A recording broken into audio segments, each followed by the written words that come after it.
Está por iniciar la Pascua de Resurrección. Este es un evento que cada año ocurre y el ciclo litúrgico de la Iglesia se detiene en esta temporada como lo hace también en Navidad. Ahora, aunque ocurre cada año, realmente no es algo que debemos de considerar como algo común y corriente. Por el contrario, la historia de la salvación es la que está ahí presente. Se trata de la forma de cómo cada uno de nosotros hemos sido salvados, pero no solamente es algo que ocurre en el pasado, sino es una historia que está en desarrollo. A partir del Evangelio de Mateo, vamos a hacer una pequeña lectura que nos permitirá acercarnos a los entornos de este significado de la Pascua de Resurrección, particularmente enfocándonos en el concepto que el Evangelio de Mateo es dominante, es decir, sobre el Evangelio del Reino y cómo el Rey ha venido hasta nosotros. Es frecuente en las comunidades cristianas ver la semana de la Pascua de Resurrección como un acto histórico que conmemoramos. Incluso, en nuestro ciclo litúrgico, es una temporada de carácter penitencial enfocada en conmemorar un acto ya acontecido, donde Jesús sufrió, murió y resucitó para darnos salvación. Con una lectura de este tipo de carácter historicista, no es casual que poco a poco esta conmemoración se vaya cosificando, perdiendo la vitalidad que debería de tener el reactuar la historia de la salvación para hacer de ello una experiencia vívida en la experiencia de cada discípulo de Jesucristo. Los efectos prácticos de esta actitud podemos verla cuando la temporada de Pascua y Resurrección se ve como una actitud, una acción en la que hay que cumplir, o para otros un espacio para vacacionar, haciendo con esto que la razón de la Pascua se diluya para la Iglesia y lo que implica para el mundo. Una óptica distinta, donde la nota dominante es el reinado de Dios que irrumpe en este mundo, para llevar a cumplimiento el plan salvífico de Dios.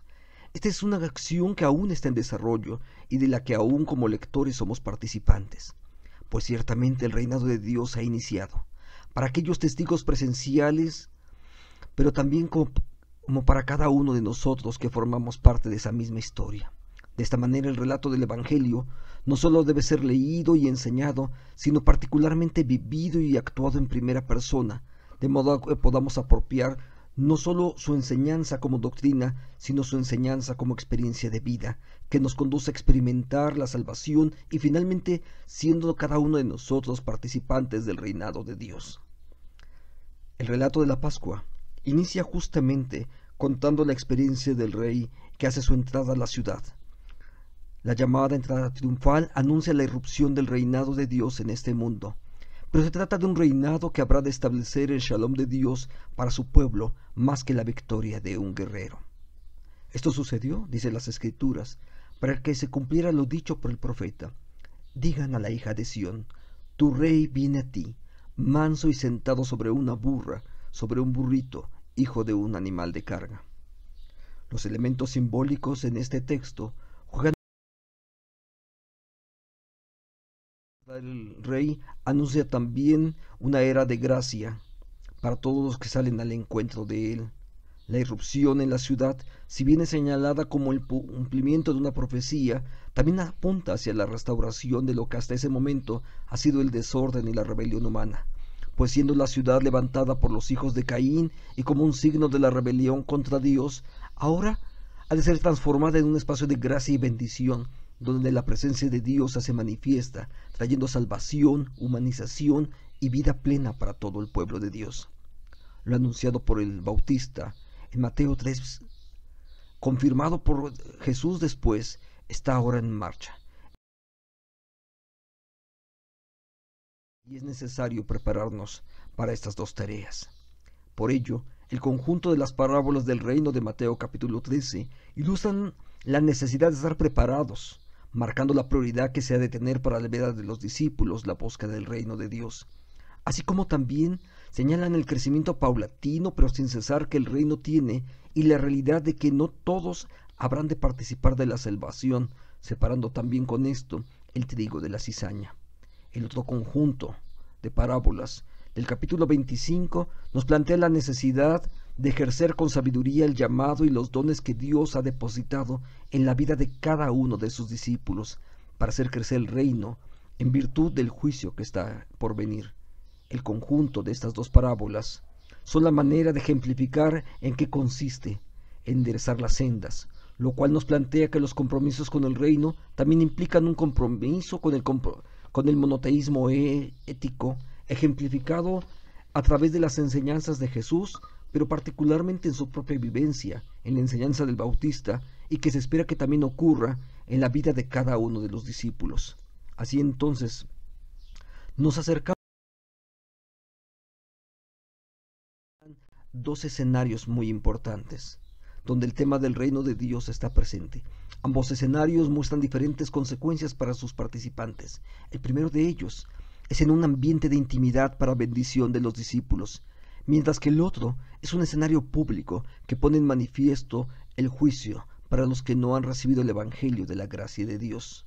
En ese espacio de intimidad, marcado por la Pascua, donde los discípulos de Mateo 26 es el escenario donde están contenidos el reino, y los contenidos ahí son actualizados mediante los medios pedagógicos de la Santa Cena, utilizada para mostrar la gracia y el perdón de los que ahora son participantes por causa del pacto de la gracia aplicado sobre el nuevo pueblo de Dios, pacto que se traduce en esperanza y confianza para todos los que por la fe somos participantes de la gracia de Dios. Y yo les digo que desde ahora no volveré a beber de ese fruto de la vid hasta el día en que lo beban con ustedes el vino nuevo en el reino de mi Padre. La Pascua cristiana señala un destino más alto que para los judíos del Antiguo Testamento, pues mientras en ellos la esperanza estaba en poseer la tierra, ahora se nos muestra un destino mucho más excelente, que es el ser participantes del reino de Dios junto con Cristo. De este modo también se establece un precedente para el pueblo de Dios que generará la confianza de lo que habrá de venir. El otro escenario, en lugar de ser íntimo, es un escenario público, donde la pregunta de Pilato a Jesús acerca de su identidad ocurre así. La identidad del rey es asumida, y esto pone en manifiesto el rechazo y la imposibilidad de comprensión para aquellos que no forman parte del nuevo pueblo de Dios. Jesús estaba en pie ante el gobernador, y éste le preguntó: ¿eres tú el rey de los judíos? Jesús le preguntó: tú lo dices. La manifestación es pública, pero como había ocurrido con algunas ciudades impenitentes, hay una incapacidad para poder arrepentirse y cambiar, pues en verdad, como el proceso de discipulado señala, los elegidos son llamados y responden a la gracia de Dios, no por su capacidad, sino por la obra interna que el Espíritu de Dios hace en ellos. Entonces, los escenarios se muestran totalmente distintos. Un escenario es de bendición, el otro escenario tiene que ver con la incapacidad. Ambos escenarios se unen en un solo punto.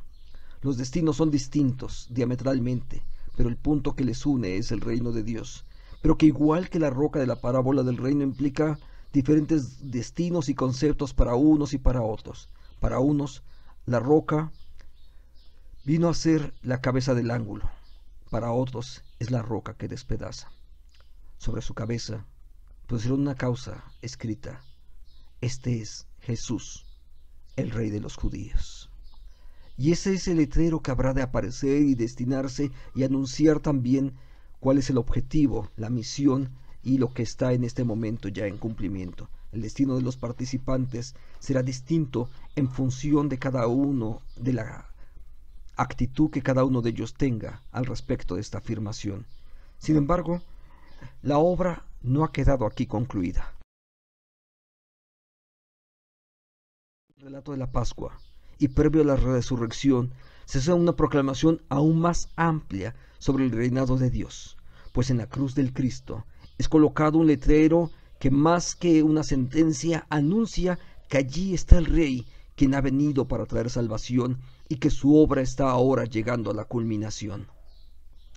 Por eso, Jesús se acerca y les dijo a sus discípulos: toda autoridad me ha sido dada en el cielo y en la tierra. No hay nada que pudiera frustrar el plan del Señor. Por el contrario, así los inicuos desde su perversión han servido para que el plan redentivo se lleve a cabo. Realmente no es un escenario trágico, pues más allá del dolor y sufrimiento del Cordero que está siendo inmolado en la cruz, su muerte expiatoria es la culminación del plan para el que había venido a la tierra. Por ello el grito de consumado es señala la victoria y abre nuevas expectativas para todos aquellos que han creído. Así es que no hay un momento de tragedia, sino realmente es un espacio de culminación, porque el reino de Dios que han caminado con Él. Es un nuevo camino. Y ese nuevo camino es a la presencia de Dios, donde no hay nada que estorbe a los que son de la fe, dejando atrás el sistema ceremonial para ahora poder transitar libremente hacia el trono de Dios, tal como lo señalan las Escrituras. En ese momento, el velo del templo se rasgó en dos, de arriba hacia abajo, la tierra tembló, las rocas se partieron. También, de forma anticipada y perentoria, empiezan a ocurrir eventos que en algún momento dejarán de ser, pero que en este momento están anunciando el futuro de todos aquellos que han creído. Los sepulcros se abrieron y muchos cuerpos de santos que ya habían muerto volvieron a vivir. La historia de la salvación aún está en proceso. Las cosas no han terminado. Todo esto simplemente son anticipos. Esta historia sigue aún en proceso. No es la historia de lo que ocurrió en los tiempos antiguos, sino la historia de nuestra propia redención, pues señala su irrupción en nuestra ciudad y nuestra vida para traer salvación y darnos una identidad, misión y destino nuevos. Nosotros aún nos encontramos en el desarrollo de este destino manifiesto para el que hemos sido llamados a ser nuevo pueblo de Dios. Pues si bien el destino ya está asegurado, somos llamados al arrepentimiento no como condicionante para la salvación, pero sí como una adhesión ética al reino de Dios, proclamado en el Sermón del Monte, para también así constituirnos en la comunidad de destino que Jesús llamó su iglesia, la cual con una fe obediente sigue extendiendo su reino por este mundo, haciendo discípulos como Jesús mismo lo hizo, y ahora acompañados de su presencia, de la guía del Espíritu que nos empodera y nos capacita para la misión. Por tanto, vayan y hagan discípulos a todas las naciones y bautícenlos en el nombre del Padre y del Hijo y del Espíritu Santo. Enséñenles a cumplir todas las cosas que les he mandado, y yo estaré con ustedes todos los días hasta el fin del mundo. Gracias por acompañarnos en este breve estudio. Jesús es el Rey. Él vino a traer salvación, vino hasta la ciudad para poder redimirnos y para construir espacios nuevos de identidad para los creyentes, espacios donde la fraternidad, la unidad son cosas muy importantes, pero particularmente para crear espacios de gracia donde ahora nos desenvolvemos. Sin embargo, la misión no ha terminado. La misión sigue estando pendiente de desarrollar y Dios sigue actuando a través de tu vida y de la mía.